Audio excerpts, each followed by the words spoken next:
Mesdames et messieurs, bonjour et bienvenue sur la presse du jour.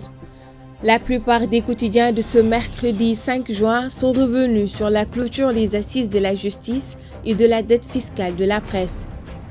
Démarrons cette revue des quotidiens par la une du Soleil qui nous révèle des consensus forts et des accords en marge de la clôture des assises de la justice.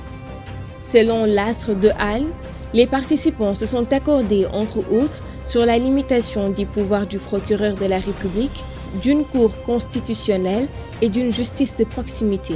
Les points de dissonance concernent la présence du président de la République au Conseil supérieur de la magistrature, le délit d'offense au chef de l'État, l'outrage à magistrat, la réforme visant à instaurer une autorité parentale partagée entre autres.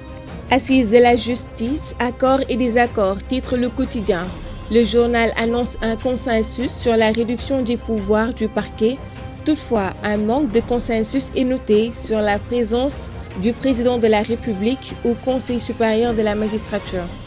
Réforme et modernisation de la justice, Sud Quotidien revient sur le verdict des assises qui se sont clôturées hier à Diamniadio après une semaine de travaux. Actualité médiatique avec Walf Quotidien qui titre Fixe, inspection du travail, compte bloqué, presse sous pression. Yorbi revient aussi sur la dette fiscale des médias. Pour ce journal, les patrons de presse non payeurs sont dans la tourmente.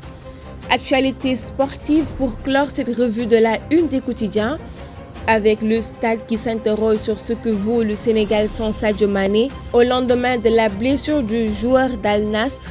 Record cherche à pallier ce forfait. Pour le journal sportif, les alternatives ne manquent pas. Mesdames et messieurs, c'est la fin de votre revue de presse du jour. Bonne lecture à toutes et à tous.